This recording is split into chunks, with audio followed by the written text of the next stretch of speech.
rather suspect that, like me, most of you have never been to the moon, and we probably never shall. But the next best place to visit is an area called Cappadocia in Turkey, and that's where we're going next, for it's the land of the lost empire of the Hittites.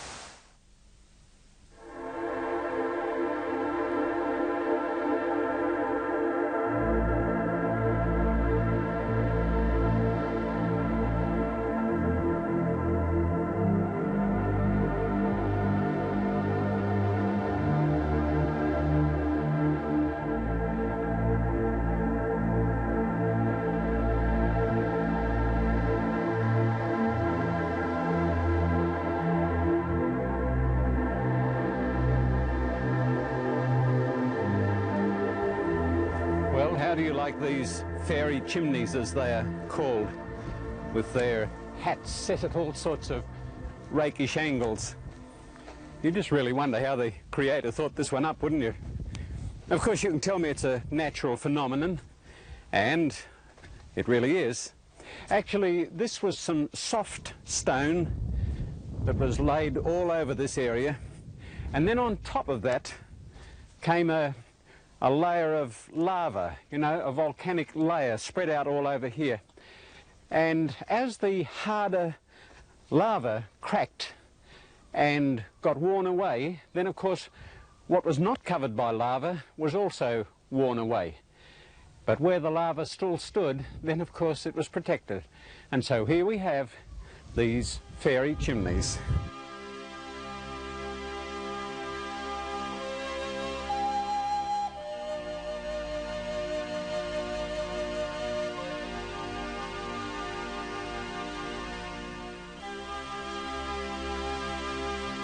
During the Christian era, there was a lot of persecution, and so many Christians settled in this area. Not that they escaped the persecution, but it attracted less attention, and so they were less harassed here. And they dug their houses out of the soft rock, out of these pinnacles.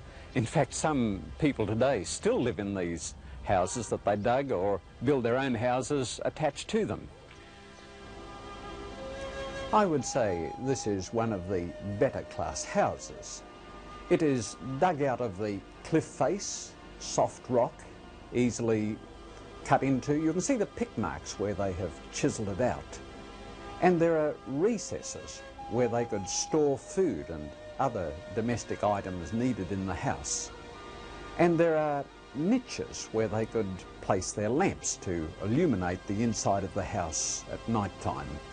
I'd say they live rather comfortably here.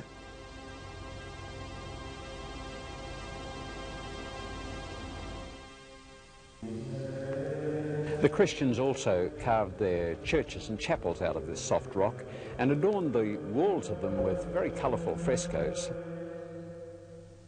Many of the Christians went a step further and burrowed into the ground. They dug into the cliff face and then made just like a rabbit warren. They lived right underground.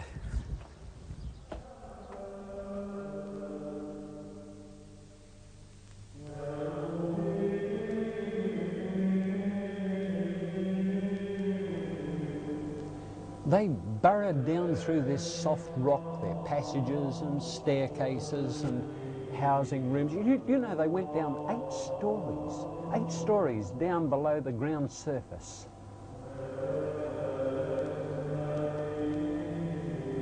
And there were rooms and houses and places to live down here.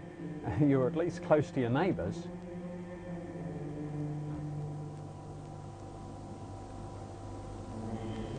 No doubt this was great for the children, but what about the adults? They must have had a permanently bent back to be able to walk along these passages and feel at home.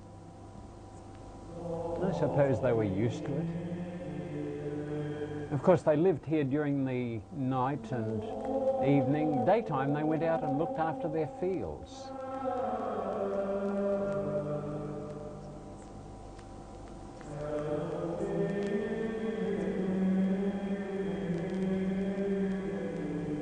Of course, they had to have some fresh air, even away down here, so they dug this shaft from the surface right down to the lowest story so that the fresh air could come down here and circulate through the passageways and into the rooms in which they were living.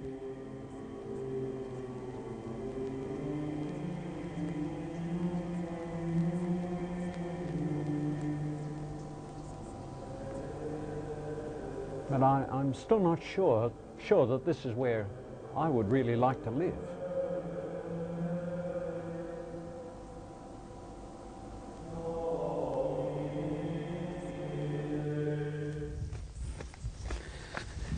This then is Hittite country. They occupied all of Cappadocia and Anatolia, in other words, what we'd call most of Turkey. And they're a very great nation. In fact, at one stage in ancient history, they were the greatest nation in the Middle East. And yet the extraordinary part is they were lost, forgotten. Scholars even denied their existence. It's interesting to look at the Encyclopedia Britannica for the year 1861. And under the title Hittites, you know what? There's just 8.5 lines. And if you examine those 8.5 lines carefully, you'll find that it's purely and simply a summary of what the Bible says, just a brief summary of what the biblical record has to say about them. Well, actually, there's a lot in the Bible about the Hittites. As far as the Bible is concerned, they were never lost. 47 references in the Bible to the Hittites. Goes right back to the days of Abraham. In Genesis chapter 23, when his wife Sarah died, it says, "Then Abraham stood up from before his dead and spoke to the sons of Het," they're the Hittites, you see, saying, "Give me property for a burial place." And he purchased a place to bury his wife Sarah. There are many references in respect to the Israelites coming into the promised land. For instance, in Genesis 7 verse 1 it says, "When the Lord your God brings you into the land which you go to possess, and has cast out many nations before you, the Hittites and the Girgashites and the Amorites and the Canaanites and the Perizzites and the Hivites and the Jebusites." Now there's 7 nations there, and you'll notice the Hittites are at the top of the list. And yet the Amorites, the Canaanites, we're very familiar with them, and they were very well-known and strong nations. Yet the Hittites are put at the top of the list.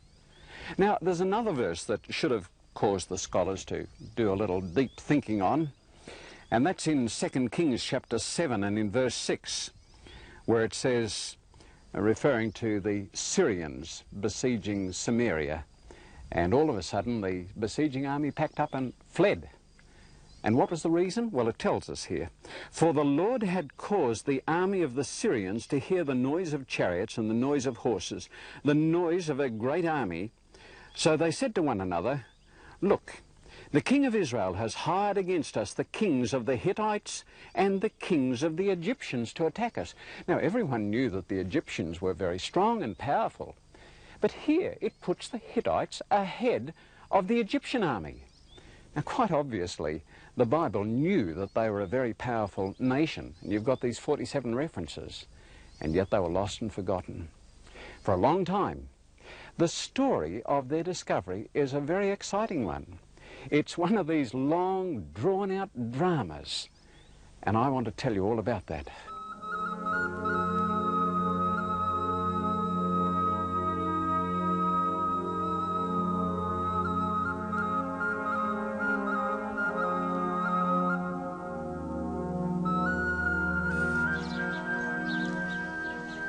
Our story really doesn't begin here in this village.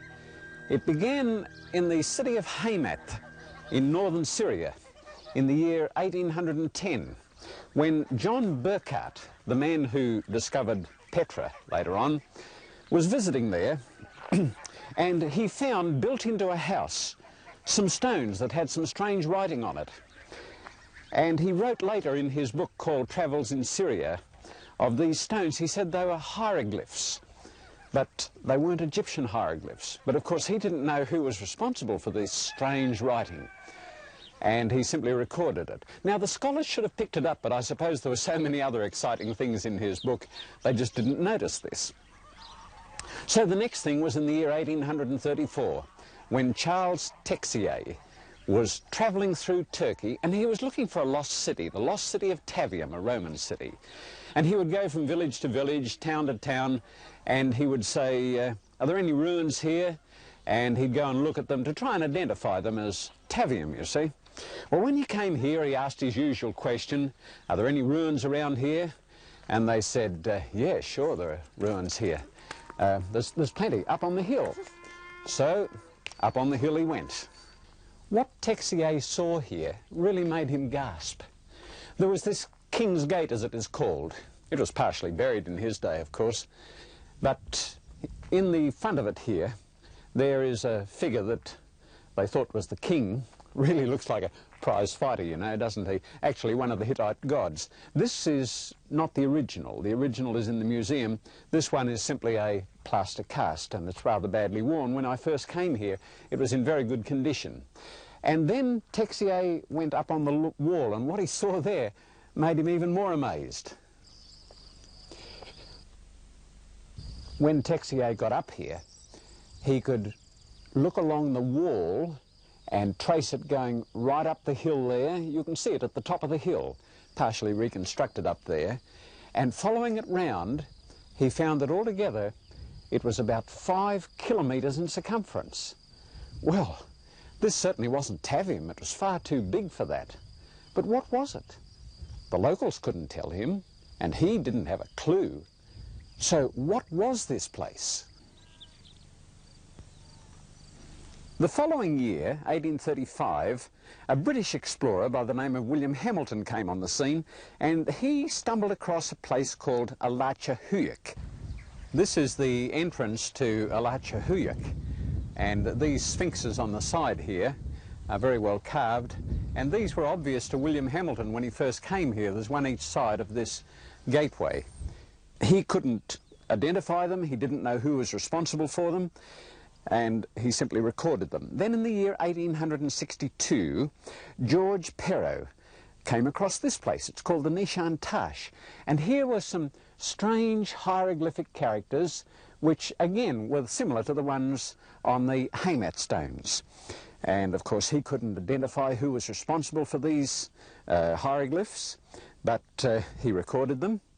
And then in the year 1870, two American explorers by the name of Johnson and Jessup also visited Haymat and recorded their visit and noted the Haymat stones with the hieroglyphics on them.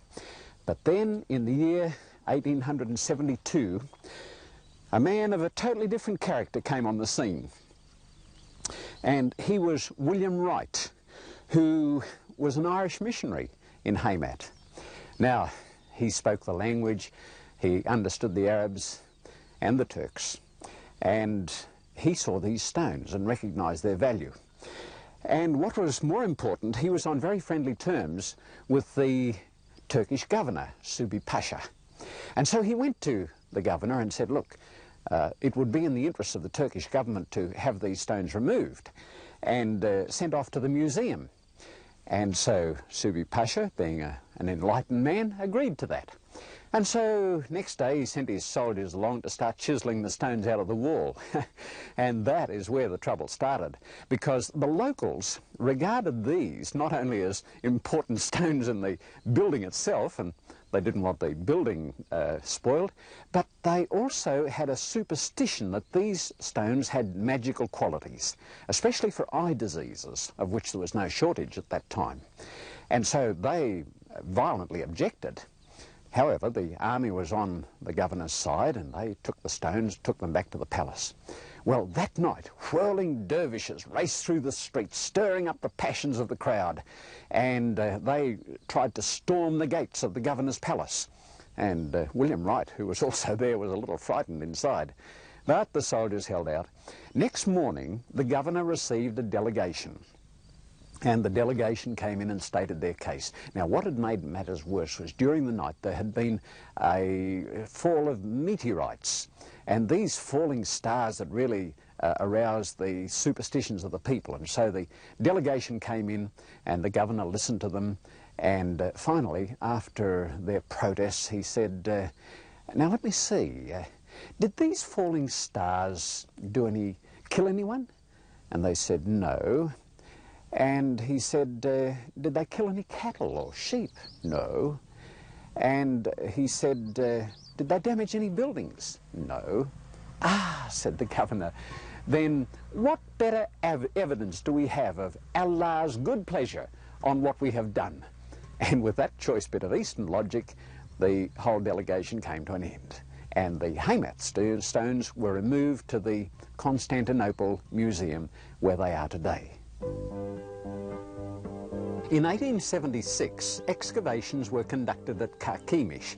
Now that's a long way from here in northern Syria. And in these excavations, these strange artefacts belonging to the same people started turning up. It was quite apparent that whoever it was had an empire extending right down as far as northern Syria.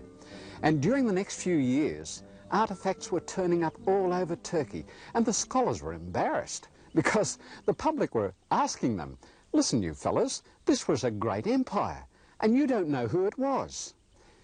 Then in 1880, the archaeological bombshell burst. Archibald Henry Sayce announced to an august gathering of scholars in London his conclusion that all these artefacts, all these evidences, should be attributed to none other than the biblical Hittites. Well, the scholars went off into peals of laughter. They said, Sayce, you're mad. They dubbed him the inventor of the Hittites. But the facts were accumulating. And in 1881, the Encyclopedia Britannica once more came out. This time, not 8.5 lines, but 2 whole pages. And down at the bottom of the article, there was this statement. We wait longingly for a confirmation of Professor Sayce's view that the Hittites were the authors of the Hamathite hieroglyphics. If this be proved, this wonderful nation steps into a position hardly surpassed by that of any of the nations of the distant East. Well, it was a prophetic statement that really came true. And during the next few years, more and more information came in. And in 1884, our friend William Wright published a book called The Empire of the Hittites, in which he produced so much information and evidence that the scholars just had to back down and admit that Sayce was right and that these people were the biblical Hittites. Then in 1887 there was a very interesting development. In that year, what are known as the Tel El Amarna letters were discovered, not here in Turkey but way over there in Egypt. They were letters in the cuneiform script. At first, of course, the scholars said that they were forgeries because nobody expected cuneiform to be found in Egypt. But when they were read and understood, here were some letters that were found in the Assyrian cuneiform script, but in an unknown language, which scholars rightly concluded was the Hittite language. They were known as the Azawa letters, and scholars went to work on trying to decipher the Hittite language.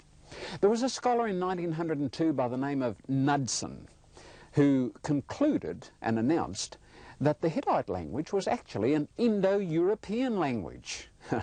That also made the scholars laugh. Indo-European, why? It might be some other, it might be a Semitic language, or it might be Hamitic, but not Indo-European. And they produced so many arguments that poor Knudsen recanted and admitted that he had made a mistake. Time was to prove that Knudsen was correct. In the year 1906, a very eccentric German came here who was totally unsuited to the harsh Middle East Turkish conditions. And he was not really an archaeologist, he was an epigraphist. That means he was an expert in inscriptions. And he was looking for tablets. And so he came to this place, Boghaz Kali, known to the Hittites as Hattusis, and his interest was to find tablets. And so he came to this acropolis, or high place, the citadel, and started searching. Well, would you believe it? He started digging here and he found no less than 10,000 tablets. And most of them were in the cuneiform script, which he could read like you read your daily newspaper, and in the Assyrian language, which of course his language. He could be very familiar with it. And so he was able to learn a lot about the Hittites. Well, night by night, he was a very hard-working man, and night by night, by the flickering light of his lamp, he'd pick up a tablet and translate it, pick up a tablet, and one night he picked up a tablet and he could hardly believe what he saw there. He found himself reading the Hittite version of the peace treaty between Ramesses the Great and Hattusilus, the very one that was on the wall at Karnak and other places. And so here was the Hittite version of it. And so he was able to learn a lot about the Hittite history by reading these translations. In 1915, a scholar by the name of Hrozny confirmed that the Hittite language was indeed an Indo-European language, and from then on there was no turning back. And in 1929 a manual of the Hittite language was published. In other words, the scholars could now not only read the Hittite history in Assyrian language but also in the Hittite language. So two problems had been solved. First of all, the identification of the Hittites. Secondly, to be able to read their language. But now there was a third problem, and that was to be able to read their strange hieroglyphic characters. Actually, our friend Archibald William Sayce had made an attempt at this in 1880. He'd come across what was known as the Takendemos seal, and it was a bilingual, that is the same thing in two different languages or scripts, and he thought by comparing them he'd get a clue to reading the hieroglyphics. But it was not to be. It was only a seal. Didn't give him much information. In 1934, Kurt Battelle found here no less than 100 bilinguals, and the scholars thought, now we've got it made.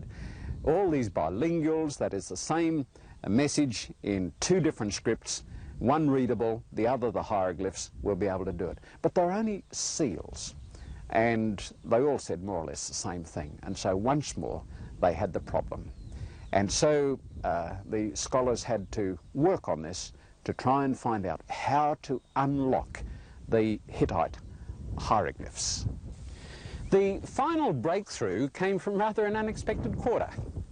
There was a scholar by the name of Helmut Bosser, and he was attending a convention. At the same convention there was a Turkish scholar, and the Turkish scholar said to him, "Say, why don't you come and teach at the Istanbul University for a while?"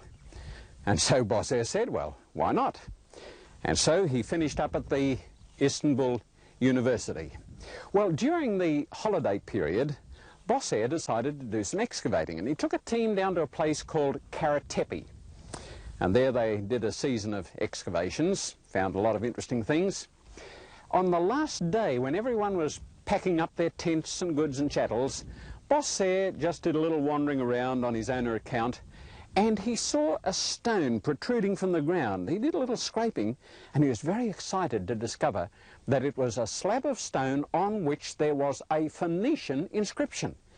And he thought, wouldn't it be fantastic if this was a bilingual, that is, a stone that tells the same thing in two different languages. And so he excavated another stone over here, and sure enough, there were some markings on it which he thought were Hittite hieroglyphics. He thought, we've got it. But do you know what he did?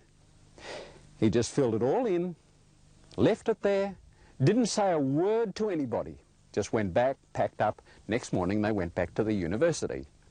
Well, I think Bosser was one of these people who had a sense of the dramatic. In the next season of excavations, they all came to the site, and they started out the next morning. And Bosser said, well, now, where shall we start excavating today? Why don't we start over here? And so he put his men to work there, and sure enough, a few moments later, there were squeals of delight. They found this stone with the Phoenician inscription on it. And Bosser said, hey, wouldn't it be great if this was a bilingual? Look, dig over here. And so they dug over there, and sure enough, here was this stone with these markings on it. But as it came to the light of day, Bosser realized that what he thought had been Hittite hieroglyphs were nothing more than the cracks and weathering of time. Boss Hare's heart just sank right down to his boots. However, they continued with the excavations, and sure enough, they did find another stone, and it was a bilingual. It was in the Hittite hieroglyphs. And so, as a result of comparing these two stones together, they were able to unlock the meaning of the hieroglyphs. And so, in 1954, a manual of a dictionary of Hittite hieroglyphs was published, and this opened a vast world of knowledge about the Hittites to the scholars and about the Hittite history. In their heyday, the Hittites were a powerful, well-organized and cultured people, and they had some very fine buildings. Over there in the distance you can see their temple area. It had well-paved roads, and there was this huge area that was for the temple purposes. And then there is a very strange stone. It's a green stone, and it doesn't come from this area. It came from a totally different area. And that also was a rather puzzle, because nobody knew just where it came from, and nobody can figure out just what it was used for. They had these huge storage jars, and they had a very smart way of doing their buildings. You'll notice these drilled holes here. Well, this is an earthquake-prone area, and so naturally stone buildings would tumble down. So what they had was stone foundations, and then they used a wooden superstructure with tenons into these holes, so that if there was a bit of a rumble, the building would stay intact. But the end finally came. It is usually considered to be in about 1200 BC, when they were annihilated by the peoples of the sea. Personally, my own opinion is that it was later than that, in fact centuries later, because, for instance, we have the records of Shalmaneser III, in which he records his wars against the Hittites. We have even Sennacherib in the 8th century BC, who talks about fighting against the Hittites. So I think that their final end actually came at the hands of the Assyrians. However, it certainly came, and then they were lost and forgotten. And the critics even denied that they existed. They scoffed at the Bible record and said, just another Bible blunder. But remember, the Bible retained a record of them. And today, of course, everyone knows the Hittites. You've got the Hittite hotel, you've got the Hittite restaurant, you've got the Hittite antique shop and the Hittite taxi company. It's a very well-known people today. But it was only the Bible that preserved a knowledge of them. Remember, in 1861, just 8.5 lines in the Encyclopedia Britannica. But the Bible retained the record. And let me tell you, the Bible is a fascinating book, and I can assure you it is historically reliable. Well, I agree. The Bible's a great book, but I do suggest that you get a translation in modern English. I find it much easier to read. In our next program, we'll be taking you to the cradle of civilization, where history began. And David will be telling the exciting story of Henry Layard unearthing the winged bulls of Assyria, and Henry Rawlinson scaling the Behistun rock to find the key to cuneiform writing.